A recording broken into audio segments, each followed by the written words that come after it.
Breaking news చూస్తున్నాం. ఏపీలో ప్రభుత్వం మారగానే స్వరూపానంద వాయిస్ లో కూడా మార్పు వచ్చేసింది. తాము ఏ ప్రభుత్వం కోసం పని చేయలేదని వివరణ ఇచ్చారు. చంద్రబాబు మంచి పరిపాలన దక్షుడంటూ కితాబిచ్చారు. అమరావతిలో పీఠం కోసం భూమి కొన్నామని స్వరూపానంద చెప్పుకొచ్చారు. సంపాదించుకోవాలి, దోచుకోవాలి అనుకునే సిద్ధాంతం శారదా పీఠానికి లేదన్నారు. నేను ఏ రోజు కూడా నా జీవిత చరిత్ర 30 సంవత్సరాలు పీఠాధిపతిగా ఉంది. ఈరోజు 30 సంవత్సరాల్లో పరిపాలన విషయంలో నేను ఎప్పుడు మాట్లాడలేదు. ఎప్పుడు ఏ ప్రభుత్వంలో కూడా కలుగు చేసుకోలేదు. ఆ రోజుల్లో చంద్రబాబు నాయుడు గవర్నమెంట్ చూశాను, కొత్తగా వచ్చిన రోజుల్లో. తర్వాత రాజశేఖర రెడ్డి గవర్నమెంట్ చూశాను, కిరణ్ కుమార్ రెడ్డి, రోసయ్య, మళ్ళా చంద్రబాబు, మళ్ళా జగన్మోహన్ రెడ్డి. ఏ పరిపాలనలో కూడా నేను పరిపాలన విధానంలో ఎప్పుడు కూడా తలదూర్చలేదు. ఇది మీరు గుర్తుపెట్టుకోవాలి.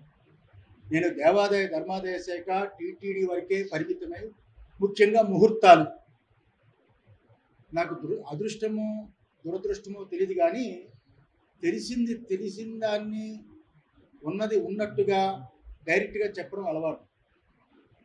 లౌక్యం పెట్టడం తెలియదు. ఎప్పుడు కూడా అలా తప్పులుంటే చెప్పడమే అలవాటు. ఉదాహరణకి శ్రీశైలం ఏదైతే ఉందో ఆ శ్రీశైలం కుంభాభిషేకం చెయ్యొద్దని చెప్పింది నేను. దక్షిణాయనంలో చేయకూడదు అని ఆపింది నేను. జగన్మోహన్ రెడ్డి గవర్నమెంట్లో ఆపితే కోర్టుని మేనేజ్ చేసి ఉత్తరాయణ వచ్చింది కదా చేశారు. మాఘమాసం ఉత్తరనాసహ అని ఉంది ఆగమంలో, శైవాగమంలో. మాఘమాసంలో శైవాగమంలో శ్రీశైలం కుంభాభిషేకం చేయకూడదని ఉంది. అది జగన్మోహన్ రెడ్డి గవర్నమెంట్లో దేవాదాయ శాఖ రాసి పంపించాం. ఇంకా చాలా ఉన్నాయి ఇందులో. రాజులకి పుత్రుడంటే రాష్ట్రమే కదా. ఈరోజు ఏం జరిగిందో మీరు చూశారు. సింహాచలంలో ఆ రోజు ఎలా మాట్లాడానో చందనోత్సవంలో మీరు చూశారు. అది తిరుమల తిరుపతి దేవస్థానంలో జరిగిన వెంకటేశ్వర స్వామి నిత్యం వందలాది సంవత్సరాలు, వేలాది సంవత్సరాలు జరిగే అన్నప్రసాదాన్ని తృణధాన్యంతో మార్చినప్పుడు కూడా నేను విభేదించాను, లెటర్ రాశాను. అందువల్ల ఈ స్వరూపానంద ఏ గవర్నమెంట్ వచ్చినా, ఎవరు మా దగ్గరకు వస్తున్నా మేము ఉన్నది ఉన్నట్టుగా మాట్లాడతాం. దూరమైనా పర్వాలేదు, మేము గవర్నమెంట్ల దగ్గర బట్టికే పీఠం కాదు ఇది. ఉన్నది ఉన్నట్టుగా మాట్లాడటమే. సంపాదించుకోవాలి, దాచుకోవాలి అనుకునే పీఠం కాదు ఇది. ఎప్పుడూ యుద్ధమే చేస్తుంది. ఈరోజు నేను చంద్రబాబుని ఏదో కొత్తగా పొగుడుతున్నాను అనుకోవద్దు. ఎందువల్లంటే అప్పుడు ముఖ్యమంత్రి అయినప్పుడు కూడా చంద్రబాబు గెలవాలని, అప్పుడు మురళీమోహన్ రాజమండ్రి ఎంపీగా ఉన్నప్పుడు నేనే అప్పుడు రాజమండ్రిలో చాలా పెద్ద సభలు పెట్టి సాధువులందరినీ పిలిచి, చిలుకూరి ఏదో అనుకుంటాను ఆయన కళ్యాణ మండపం, మురళీమోహన్ గెలిపించడానికి సాయశక్తిలో ప్రయత్నం చేశాను. అప్పుడు గెలవాలని, గెలిచినప్పుడు నేనే స్టేట్మెంట్ ఇచ్చా, చంద్రబాబు గెలవడం చాలా సంతోషం. ఇక ఏపీలో ప్రభుత్వం మారగానే స్వరూపానంద వాయిస్ లో కూడా మార్పు వచ్చేసింది. తాము ఏ ప్రభుత్వం కోసం పని చేయలేదని వివరణ ఇచ్చారు. చంద్రబాబు మంచి పరిపాలన దక్షుడంటూ కితాబిచ్చారు. అమరావతిలో పీఠం కోసం భూమి కొన్నామని స్వరూపానంద చెప్పుకొచ్చారు.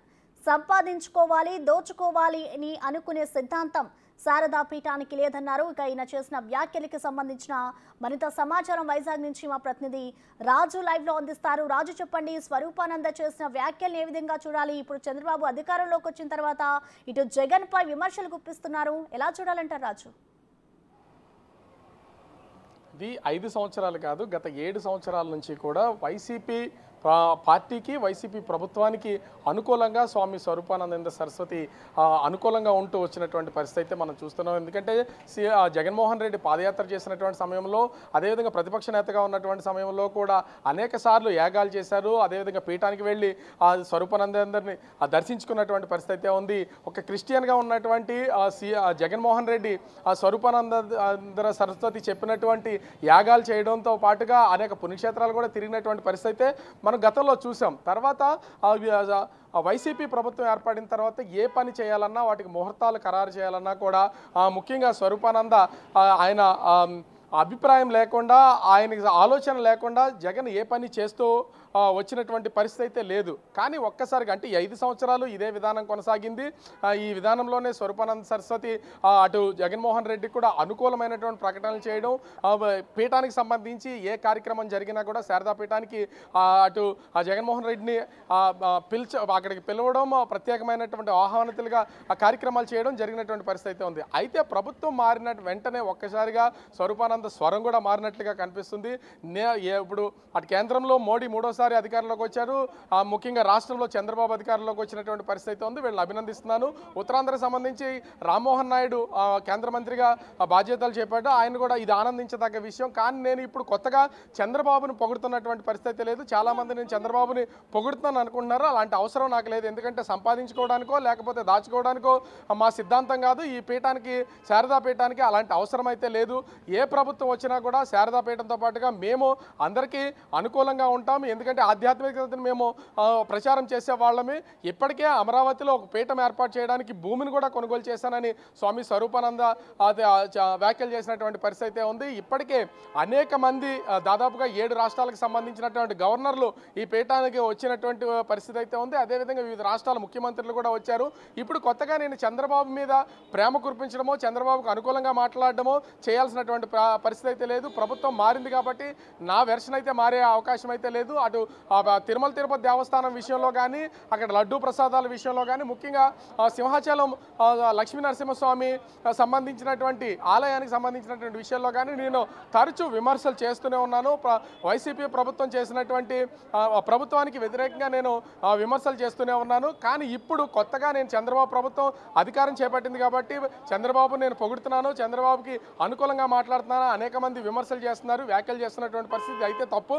శారదా పీఠం ఏ ప్రభుత్వం వచ్చినా కూడా దానికి అనుకూలంగా ఉంటుందని చెప్తున్నారు. కానీ ఇక్కడ మొత్తం మాట్లాడినటువంటి తీరు మొత్తం చూస్తే ఒక్కసారిగా నిన్నటి వరకు అటు వైసీపీ ప్రభుత్వాన్ని వెనకుండి నడిపించినటువంటి వ్యక్తిగా సలహాలు, సంప్రదింపులు, ఆధ్యాత్మికతకు సంబంధించినటువంటి ప్రతి విషయంలోనూ జగన్మోహన్ రెడ్డి చేయాల్సినటువంటి యాగాలు, యజ్ఞాల విషయంలోనూ నిత్యము తోడుగా ఉన్నటువంటి స్వామి స్వరూపానంద ఒక్కసారిగా తన వెర్షన్ మార్చుకుని ఇప్పుడు చంద్రబాబు వైపు, టీడీపీ ప్రభుత్వం వైపు మాట్లాడుతున్నటువంటి తీరు చూస్తే ఆయనలో కొంతవరకు మార్పు వచ్చిందనేది విమర్శలు అయితే వినిపిస్తున్నటువంటి పరిస్థితి అయితే కనిపిస్తుంది.